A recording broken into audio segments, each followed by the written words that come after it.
नथुराम गोडसे एक आतंकवादी या सच्चा देशभक्त जिसने 30 जनवरी 1948 को गांधी जी की गोली मारकर हत्या कर दी, जबकि वो खुद गांधी जी के आदर्शों को ही फॉलो करता था। लेकिन ऐसी क्या वजह थी कि गोडसे ने गांधी जी की हत्या कर दी और उन्हें 3 गोली मारी। नथुराम का जन्म 1910 को पुणे के एक ग्रामीण परिवार में हुआ। बचपन से ही गोडसे नेशनलिस्ट आइडियोलॉजी से काफी प्रभावित था, जिस कारण उसने पढ़ाई बीच में ही छोड़कर अपने भाइयों के साथ आरएसएस ज्वाइन कर लिया।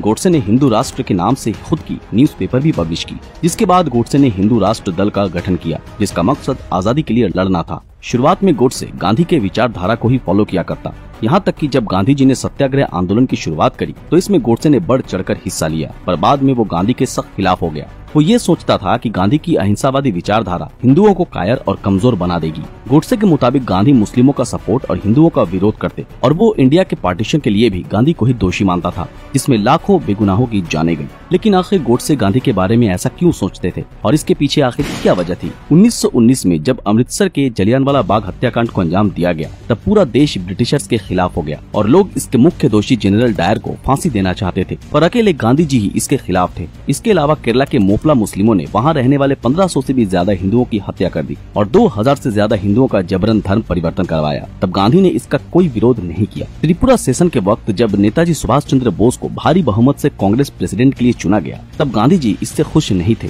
और नेताजी पर इस्तीफा देने के लिए दबाव डाला। इसके अलावा पार्टीशन के वक्त जम्मू कश्मीर पर हिंदू राजा हरि सिंह का शासन था। तब गांधी जी ने उस वक्त हरि सिंह से कहा, जम्मू कश्मीर एक मुस्लिम बहुल राज्य है, इसलिए यहाँ का शासक एक मुस्लिम ही होना चाहिए। वहीं दूसरी ओर हैदराबाद पर एक मुस्लिम रूलर उस्मान अली खान का राज था, जबकि हैदराबाद तो एक हिंदू बहुल एरिया था। बावजूद इसके गांधी ने इसका सपोर्ट किया, जिससे ये साफ पता चलता है कि गांधी की चिंताधारा धर्म के आधार पर चेंज होती रहती थी। इतना ही नहीं, दिल्ली के एक मंदिर में प्रार्थना के दौरान गांधी ने नमाज पढ़ी, जिस पे वहाँ के पुजारी और बहुत से हिंदुओं ने इसका विरोध किया, लेकिन गांधी ने इस पर कोई प्रतिक्रिया नहीं दी। ये तो सभी जानते हैं कि इंडिपेंडेंस के बाद जब प्राइम मिनिस्टर पद के लिए कांग्रेस कमेटी की वोटिंग हुई, तब 15 में से 12 मेंबर्स ने सरदार वल्लभ भाई पटेल को वोट दिया और वो इंडिया के पहले प्रधानमंत्री बनने के दावेदार बन गए। लेकिन गांधी अपने जिद पर अड़े रहे और वल्लभ भाई पटेल को पीएम पद से अपना नाम हटाने को कहा और बिना किसी की मर्जी के जवाहरलाल नेहरू को प्राइम मिनिस्टर बना दिया। अगर आप देखें तो गांधी जी का एक कॉमन तरीका था अपनी बात को मनवाने का, या तो वो धरना देते या अनशन पर बैठ जाते और ऐसे करके फोर्सफुली वो अपनी बात मनवा ही लेते।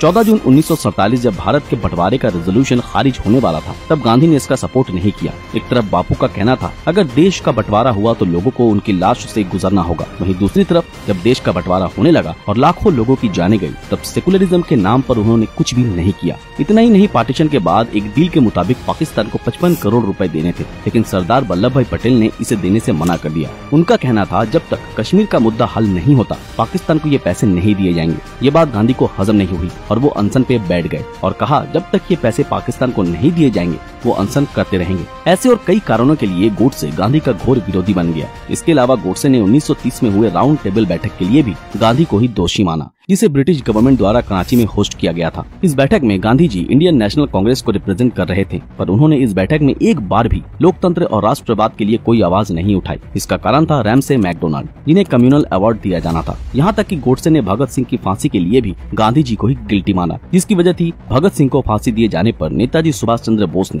गांधी जी के चुप रहने पर सवाल उठाए, जिसके बाद गांधी जी नेताजी को अपना दुश्मन मानने लगे। गांधी की हत्या में गोडसे के भाई गोपाल गोडसे को भी दोषी पाया गया। उनकी लिखी गई किताब गांधी वध क्यों में गोडसे ने खुद बताया कि उसने गांधी को क्यों मारा। गोडसे गांधी और वीर सावरकर के लेखों से काफी प्रभावित था। उसने अपने बयान में बताया, गांधी की लेखों को पढ़ने के बाद मैं इस बात पर यकीन करने लगा कि मेरी पहली प्रायोरिटी और रिस्पॉन्सिबिलिटी हिंदुत्व और हिंदू भाइयों के लिए है। इस देश का नागरिक होने के चलते यहाँ के 30 करोड़ हिंदुओं की आजादी और उनके अधिकारों की रक्षा करना अपने आप में ही पूरे देश की सेवा करने जैसा होगा। मेरे मुताबिक यही विचारधारा पूरे देश को पूर्ण आजादी दिला सकते हैं। गोडसे ने कोर्ट में ये भी बताया कि पिछले 30 सालों से मेरे मन में राष्ट्र हित के लिए मर मिटने की प्रेरणा जगाने वाले गांधी जी ने जब मुस्लिमों के अधिकार के लिए भूख हड़ताल की, तभी मैंने ये ठान लिया कि अब समय आ चुका है गांधी के अस्तित्व को मिटाने का। वैसे तो गांधी जी ने साउथ अफ्रीका में इंडियंस के अधिकार के लिए काफी मेहनत की, पर भारत वापस आते ही उनकी सोच में इतना बदलाव आया और क्या सही क्या गलत, इसका फैसला करने के लिए वो खुद को ही जज मानने लगे। उनका ऐसा मानना था, अगर देश को उनका नेतृत्व चाहिए तो सभी को उनके मुताबिक ही चलना होगा, वरना वो कांग्रेस का ही विरोध करेंगे।